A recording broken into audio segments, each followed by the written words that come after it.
Welcome to the fourth lecture of engineering drawing. Today we're going to talk about the threaded fasteners. Right? What's actually threaded fasteners are? Like the joint things, right?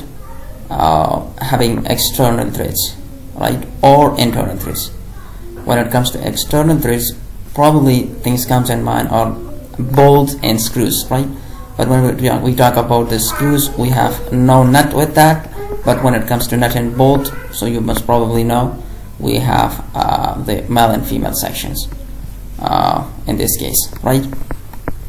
So here is some history of threaded fasteners, right?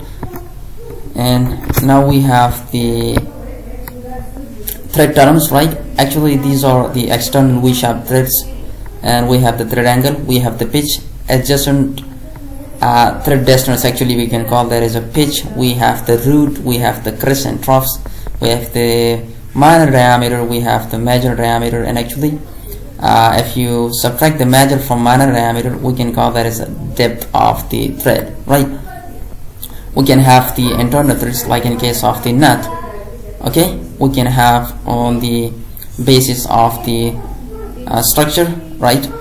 We can have V-shape, we can have square, we can have knuckle threads, we can have different types, okay? But we can have like the right and left, and probably right now we can have right and left on the same time as well on the bolt, right? As we have discussed it earlier, we have the external threads, internal threads, major, minor, depth, pitch, lead. Actually when you rotate your nut or bolt one revolution, so the axial distance actually it covers as known as the lead, and threads per pitch most probably we can call that as the TPI, right? So actually it is the reciprocal of the pitch. If you have more threads per pitch, what does it actually mean? That the axial distance most probably it covers it lower. Right hand threads, left hand threads, when you rotate it clockwise, in case of right hand it will get tightened, but in case of left hand threads, when you just rotate it the clockwise, it will get looser. Single start threads, multiple start threads, right? So actually here it comes to the engagement, right?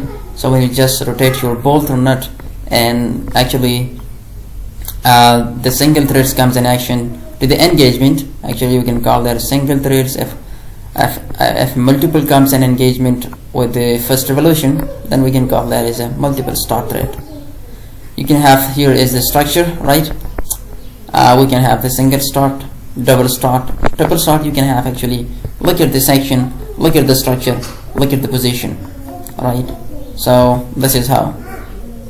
And right hand thread, right?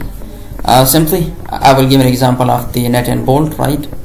Left hand threads, if you look at the gas cylinder, right? So if you just look at the top section of that cylinder, once you just going to tighten them, so here the threads are actually the left hand.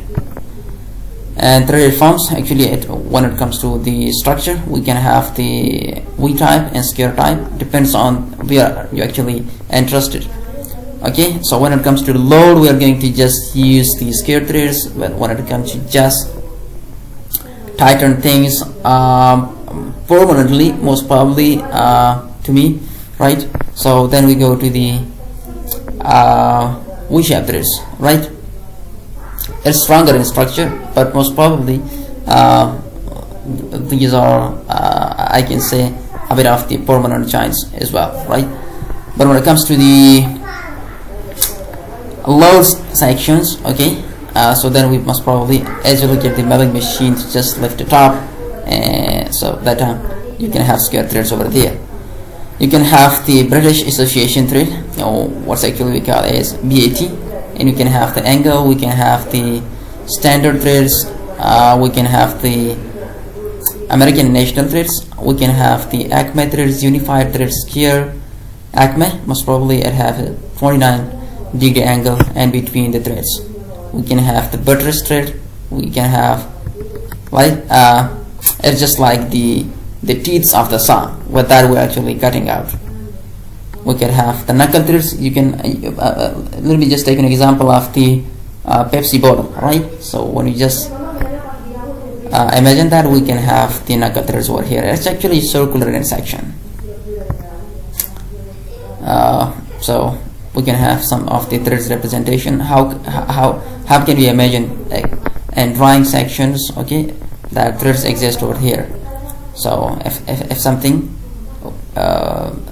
happening, if something exists in any of the drawing, like how it is exist over here, so then you must know that actually these are the threads representation, right? So these are the things, and here we have just made a bolt with the help of the drawing, right?